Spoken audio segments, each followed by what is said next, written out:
Bonjour à tous et soyez bénis au nom de Jésus-Christ. Je suis l'apôtre Junior Endon, votre humble serviteur qui est là ce matin pour partager la parole de Dieu avec vous. Certainement, nous continuons notre partage sur comprendre la prospérité financière. Et ce matin, nous allons voir la priorité numéro 2, découvrir, ou alors la justice de Dieu. Priorité numéro 2, la justice de Dieu. Dans Matthieu chapitre 6, verset 33, il est écrit « Cherchez premièrement le royaume et la justice de Dieu et toutes ces choses vous seront données par-dessus. » Cherchez premièrement le royaume et la justice de Dieu et toutes ces choses vous seront données par-dessus tout. Je me souviens quand je parle de ce passage, en fait, il y a un barman qui s'appelait Matthieu et il y a quelqu'un qui est parti prêcher l'évangile dans le bar. Et quand il est parti, il a dit Matthieu 6,33, le barman s'appelait Matthieu. Et le barman est parti avec 6,33. La 33 Expo, il est parti déposer, mais à un moment donné, il ne se comprend pas. Il ne sait pas ce qui ne va pas. Et c'est après que on comprend que le barman s'appelle Matthieu et il a dit 6,33. Ok, c'était juste une façon de parler. Ok, parlant de ce passage, n'est-ce pas, nous parlons de la justice de Dieu. Hier, nous avons parlé du royaume de Dieu. Vous savez, lorsqu'il y a un royaume, il y a un ensemble de règles qui régissent ce royaume. Et cet ensemble de règles, c'est la justice. Lorsque nous parlons de la justice, ou alors la justice d'un pays, la justice, c'est l'ensemble des règles, l'ensemble des lois qui régissent un royaume. Dans Job, chapitre 38, verset 33, Dieu pouvait demander à Job, connais-tu les lois du ciel?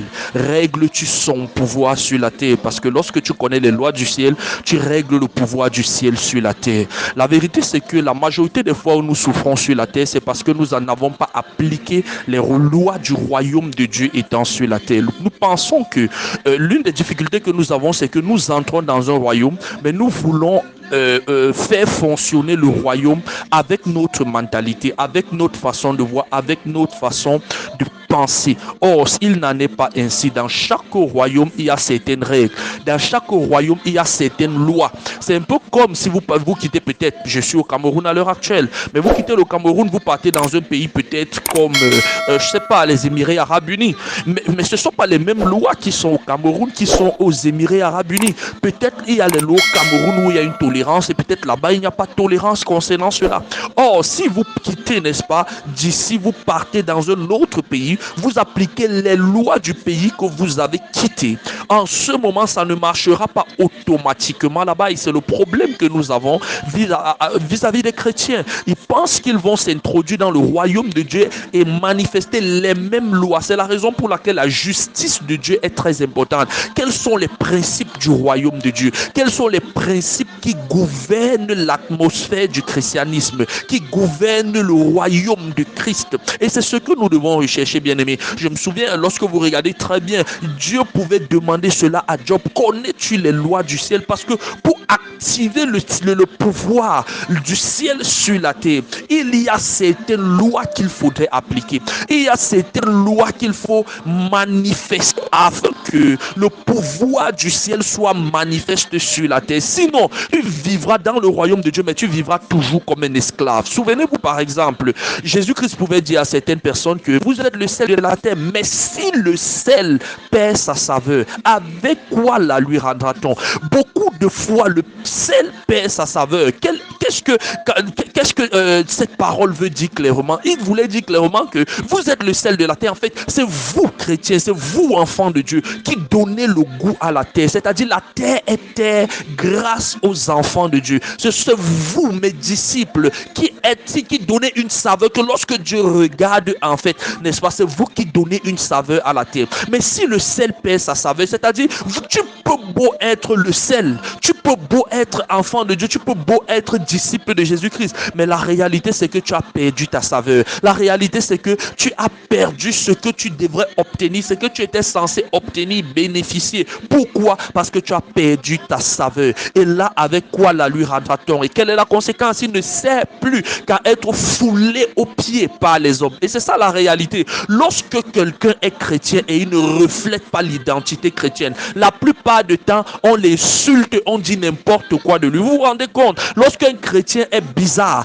ou alors un chrétien, il est là, il ne prospère pas, il n'avance pas, sa vie est un genre, chaque Parfois, on l'insulte en faisant référence à sa croyance. On dira toujours après, il va dire qu'il est chrétien. Oh, regardez comment quelqu'un est, que ton Dieu ne peut pas faire comme ça, ainsi de suite. Vous vous rendez compte que c'est toujours ainsi. C'est-à-dire, lorsque, parfois, tu es même chrétien, tu n'indexes pas une personne, tu restes toi tranquille dans ton côté. Mais le simple fait que tu ne reflètes pas l'identité chrétienne, tu te rendras compte que les gens t'insulteront, les gens te bafoueront toujours en faisant référence à ta croyance. Pourquoi? Parce que tu n'as pas appliqué les lois chrétienne, les lois de Dieu étant sur la terre. La justice de Dieu est très importante. La Bible dit chercher premièrement la justice de Dieu. Ça veut donc dire que la justice de Dieu, les principes de Dieu, les lois de Dieu devraient être chercher et appliquer afin que toutes ces choses dont on a mentionné soient manifestes dans la vie du chrétien sur la terre. La vie chrétienne n'est pas seulement que non, comme j'ai cru, après ça je vais aller au ciel. Non, il y a des lois que tu devrais appliquer pour que tu puisses avoir un certain bonheur sur la terre, pour que tu puisses être content, être heureux sur la terre. La Bible parle de quelques-unes en mentionnant le nom loi, mais il y a d'autres qui sont des lois, certes, mais je veux dire, il n'y a pas la mention de loi. Par exemple, lorsque nous revenons dans le Nouveau Testament, la Bible nous parle par exemple de la loi de l'esprit de vie en Jésus-Christ. La Bible nous parle par exemple de la loi de la foi. Dans l'Ancien Testament, on parle par exemple de la loi des semailles et des récoltes. Tout cela, ce sont des lois qui ont été instituées par Dieu. Mais vous savez, l'un des problèmes que nous avons, c'est que quand nous allons croire, on va s'en foutre, on va dire que non, moi, il va seulement prier, Dieu va agir. Dieu n'agit que conformément, n'est-ce pas, aux lois qu'il a lui-même érigées. C'est comme quelqu'un qui peut être dans un pays et il pense prospérer dans ce pays, mais n'applique pas, va à l'encontre des lois de ce pays. Ça ne marche pas. Pour prospérer dans un pays, il faudrait être en conformité avec la loi de ce pays. Et c'est ça le véritable problème avec les chrétiens, avec des enfants de Dieu. Plusieurs pensent que non, ils vont rester là, n'est-ce pas? Ils vont prospérer avec Christ, ils vont avancer avec Christ, ils seront heureux avec Christ. Mais ils refusent de chercher et d'appliquer les lois de Christ, les lois de Dieu. Bien-aimé, ça ne marche pas. C'est la raison pour laquelle la justice de Dieu est tellement importante, parce que lorsque tu pratiques, tu manifestes la justice de Dieu étant sur la terre, l'application de la justice de Dieu devient ton partage. Ou alors je dirais la concrétisation de la gloire de Dieu devient manifeste en ce qui te concerne. Et c'est ce que tu dois chercher, c'est ce que tu dois reconnaître, ça doit être les efforts que tu fournis chaque jour d'appliquer la justice de Dieu. Et lorsque tu commences à l'appliquer, il y aura le revers de cela. Ce sont des avantages qui proviennent de la justice de Dieu, des lois de Dieu que tu as appliquées, et tu vas commencer à les bénéficier. C'est la raison pour laquelle la Bible dit cherchez premièrement la justice de Dieu. Je prie maintenant afin que Dieu ouvre ton esprit pour que l'application de la justice soit ton partage dans le nom puissant de Jésus-Christ.